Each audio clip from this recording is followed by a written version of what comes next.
Hi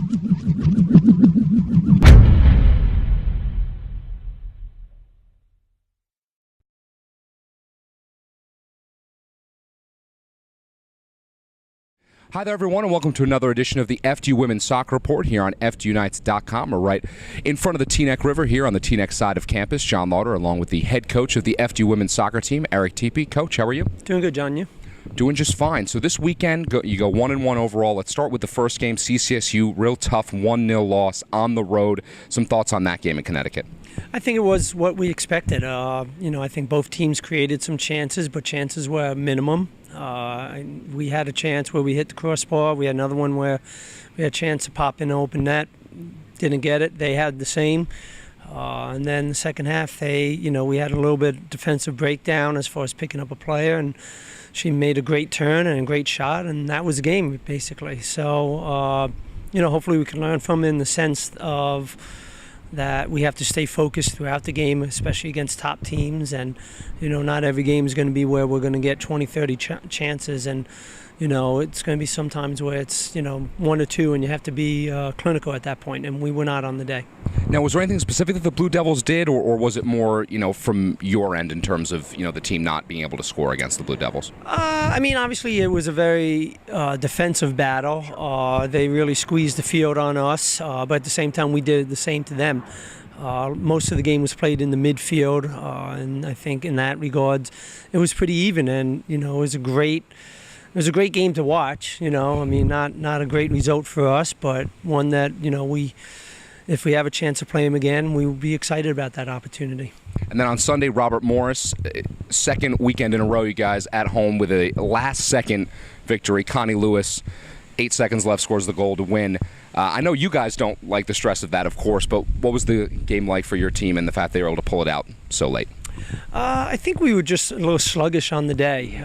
We came out, first 10 minutes, I thought we created a lot of good chances and just not good enough in front of the net. And because of that, we go in 0-0 at halftime. And then I think the fatigue got us a little bit. We played on Friday and with the sun, warmer temperatures, we really struggled a little bit more in the second half. I still think we created a lot of chances, but the fatigue factor, I think, allowed us to lose a little bit of focus in front of the net. And, we score one nice goal on a volley, and then we give up a goal off of set piece, which is something that we pride ourselves on not losing that battle. And we lost it again, and that's something that we have to improve upon.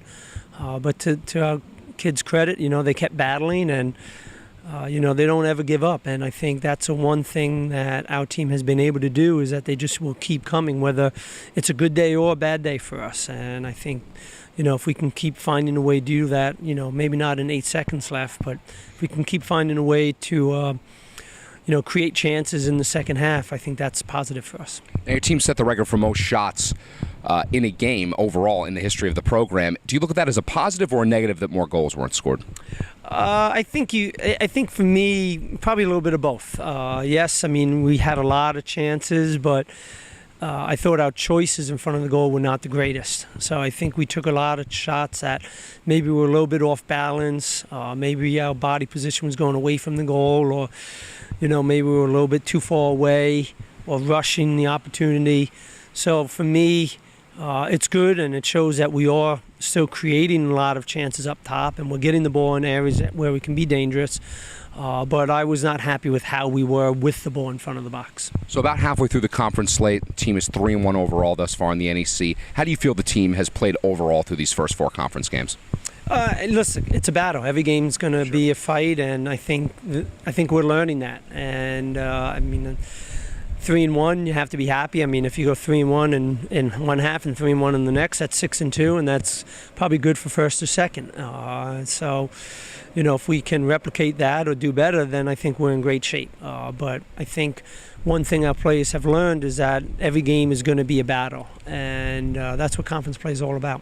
Is hosting the conference tournament even on the players' radar screens, or at this point they're not even getting that far ahead? I think in our preseason goals, it's obviously was one of them, but at this point, it's too early to start thinking about that. I mean, we have a very difficult game away this weekend, and I think we have to take it one game at a time. I think if we get through this weekend and next weekend, then you can start thinking about that. But for right now, our focus has to be on Bryant. If it's on anything else outside of that, it's going to be a struggle for us. And the Bulldogs, your only game this upcoming week. Thoughts on Bryant and what you expect from them? Just, in watching them on tape, they're very difficult to play at home. They battle. They're pretty organized in the back line. They have some players that are able to serve the ball into the box, and they can get some dangerous service and runs in. So we have to be really on our toes defensively and making sure we get good pressure on the ball in the middle of the field. And hopefully we can create enough chances that we can find a result. All right, Coach, thanks as always, and good luck on the road against Bryant. Thanks, appreciate it. And you can check out that game on NECFrontRow.com. It's this upcoming Sunday, October 19th, or go up to Smithfield, Rhode Island, give some home support on the road for the FDU Knights. And as always, FDUKnights.com, that's the place to be for news, stats, and all the updated information on the FDU women's soccer team.